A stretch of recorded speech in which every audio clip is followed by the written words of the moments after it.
Qual é boa? Estamos aqui no Qual é Boa. Vai começar o nosso convidado, o Adriano Brandão. Então, vou dar uma coronel pachecada.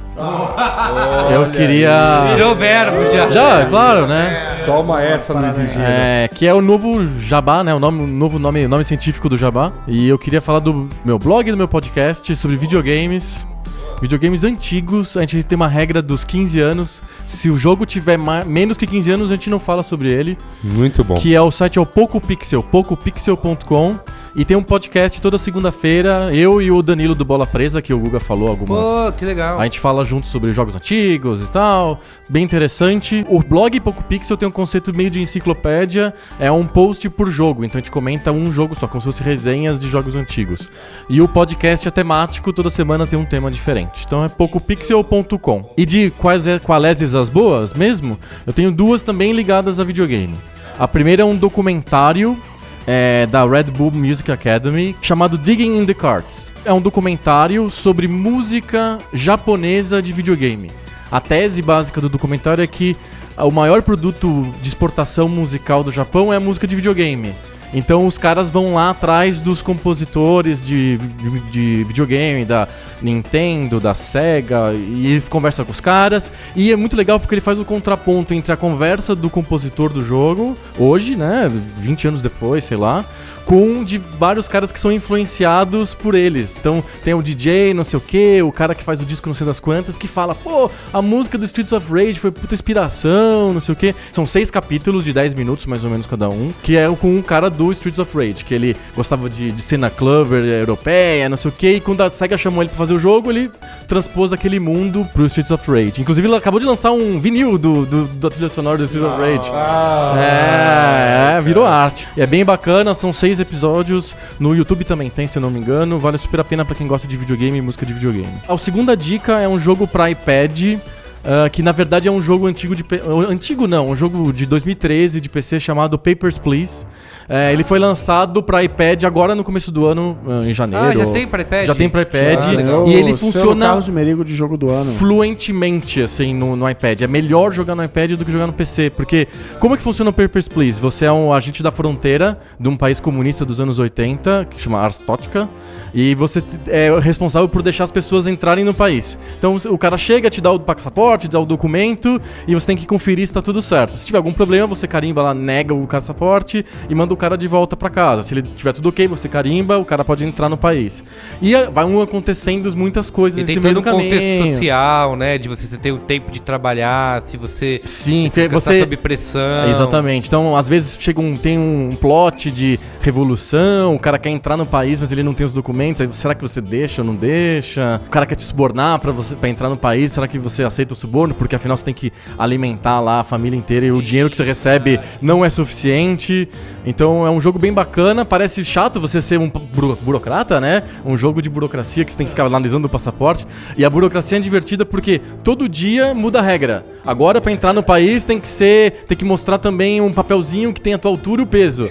Aí você olha pro cara, putz, você aperta o botãozinho lá, deixa eu te pesar aqui pra ver se tá certo. Então você tem que ficar sempre atento nas regras. É um jogo bem bacana, tinha pro Steam já há um tempo. No iPad fica perfeito, porque ele é feito pra você ficar arrastando e soltando os documentos.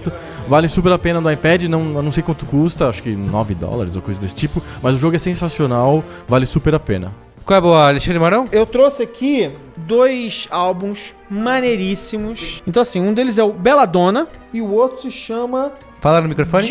Dioniso. Belladonna e Dioniso, da AVEC. O Belladonna é uma história de terror. Originalmente era um webcomic. É a história de uma menina que tem uns sonhos, uns pesadelos. E ela começa a ficar meio que dividida entre realidade e sonho. E ela é perseguida por espíritos. É uma história de terror assustadora. O Dioniso já é uma história meio erótica. Mas a arte é totalmente feita em 3D. É lindo, as cores são absolutamente incríveis. Eu recomendo mesmo, assim. A segunda coisa da qual eu queria falar é um podcast em inglês. Então, galera, prepara o inglês aí. É um podcast chamado The Mystery Show, da Gimlet Media, que são os caras que lançaram o Startup e lançaram o Reply All, que são 2 ótimos podcasts. Mas esse Mystery Show, acabou de sair, o primeiro episódio, então é bom que você não precisa ficar ouvindo 30 episódios pra trás, acabou de sair e é muito engraçado. O setup do negócio é o seguinte, é uma mulher que essencialmente ela faz o seguinte, ela pega, você conta uma história pra ela, e ela tira o mistério dessa história e ela vai investigar. E ela tem uma série de regras. Não vale ser um mistério. Se esse mistério pode ser resolvido sentando na frente do computador e fazendo um search no Google, não é mistério pra ela. Tem que ser um mistério que ela vai ter que ir lá, entrevistar várias pessoas, conversar, não sei o que, e tentar puxar o que aconteceu. E começa com a história de uma garota que fala assim, cara, eu tenho um filme aqui em casa, até hoje, que eu peguei numa locadora, num dia, cheguei no dia seguinte, a locadora não tava mais lá. Eu não sei o que aconteceu com essa locadora, ninguém sabe o que aconteceu com ela desapareceu. E assim, eu assinei, eu criei uma ficha na locadora um dia antes dela desaparecer. E aí essa apresentadora, ela com um baita bom humor, com um monte de sacadas muito engraçadas, e pra completar, ela tem uma língua meio plezinha, assim. Ela vai atrás da história e ela sempre consegue tirar uma coisa engraçada das histórias. Então é muito, muito, muito bacana. Último, prometo, é o Ex Machina, o filme do Alex Garland sobre um cara, essencialmente assim, ele vai pra uma propriedade escondida no Alasca e lá ele foi chamado pelo dono da empresa, que é tipo um Google Book, tipo assim, imagina um cara que criou a empresa de tecnologia mais foda do mundo. E esse cara chama ele pra lá, ele não sabe nem o que é. Quando ele chega lá, o cara fala assim, é o seguinte, eu criei a inteligência artificial perfeita e você vai fazer o teste de Turing pra provar se ela é de verdade ou ela não é. E aí começa um jogo. O filme é dividido pelas sessões em que ele interage com a Ava, que é a tal da personagem. E ele vai descobrindo coisas sobre ela e naturalmente o filme tem um monte de surpresas. Então, cara, é muito, muito bom. Não é um filme de ação, é um filme que vai de diálogo, personagem, desenvolvimento e tem um suspense claro ali no meio que você fica tenso. É muito legal.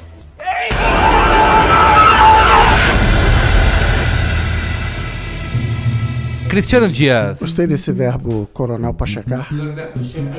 No meu caso, coronel pra checar é arrumar uma desculpa pra falar da Netflix e vocês botaram a vinheta da minha filha falando Netflix. E onde que tá a Peppa?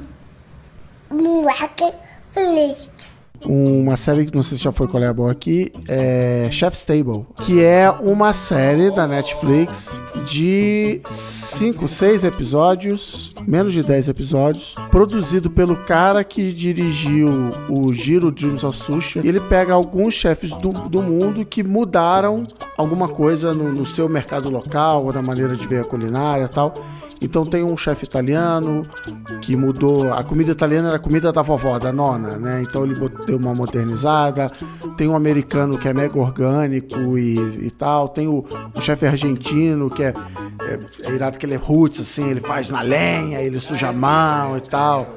E com aquela qualidade de produção do giro e tal. E não veja se você estiver com fome. E a vida dos caras, como é que é a carreira dele. Ah, eu comecei, aí eu viajei, eu trabalhei e tal, e eu penso isso, eu acredito naquilo, eu mudei. Aí tem críticos falando, esse cara é bom. Então assim, mega bem produzido, animal. O segundo é o The Witcher 3, Wild Hunt, né? The Wild Hunt, é isso. Que é o primeiro jogo do meu Xbox One que eu falei, esse é um jogo da nova geração. Eu não joguei Rise, que foi o showcase quando saiu e tal. Estilo Skyrim, você tem um mundo aberto gigante e vai ter uma história. Só que o Skyrim ele é mais solto assim. O Skyrim você pode começar a história, falar tchau, viver sua vida no mundo. O The Witcher não, ainda não cheguei numa grande parte que abriu. A galera fala que dá pra você abandonar a main quest, mas a principal diferença do Witcher pra Dragon Age, Skyrim é assim: você é um personagem principal que é o Geralt, que é o personagem principal dos livros que o polonês escreveu lá nos anos 90, que virou videogame, que virou um filme ruim. Então você é um personagem, assim, você vai tentar interpretar aquele personagem no jogo e pensar como ele e tal.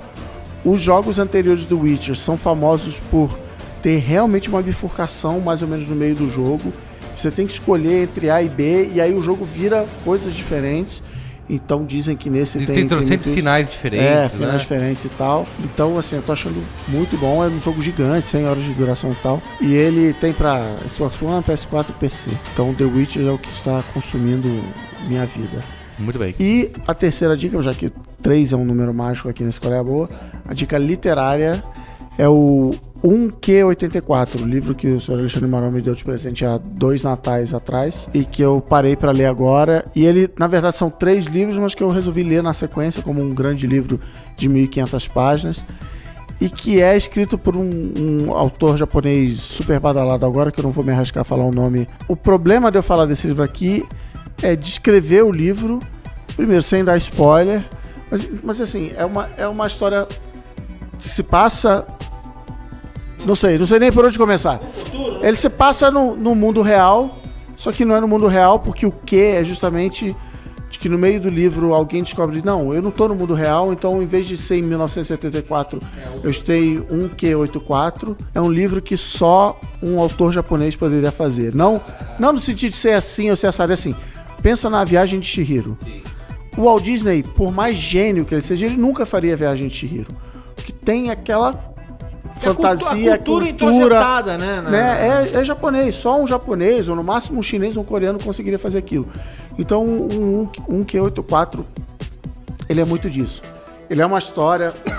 São pessoas que vivem dramas e estudam e amam e choram e nananã. Mas aí, no meio, começa a rolar umas paradas... Então, cara, animal o livro, tô surtado. Luiz Assuda, qual é o seu qual é a boa? Minha boa ou minhas boas vão ficar no quadro do Coronel Pachequismo. Opa, o Pacheco Coronelismo.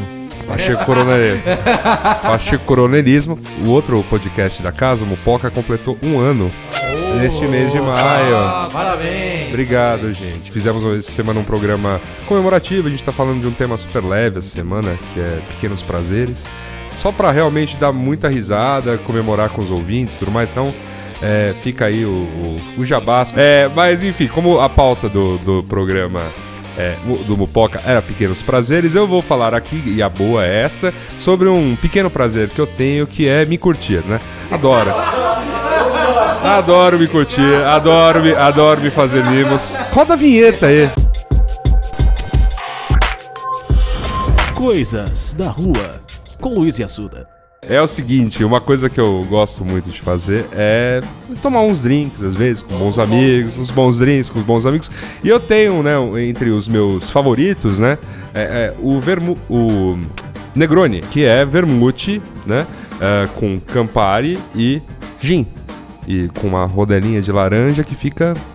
Que é o drink que justifica a existência do Campari no universo. Basicamente, assim, vai rolar um negócio aqui em alguns bares em São Paulo e também pelo mundo, né, bancado aí pela Campari, um negócio chamado Negroni Week.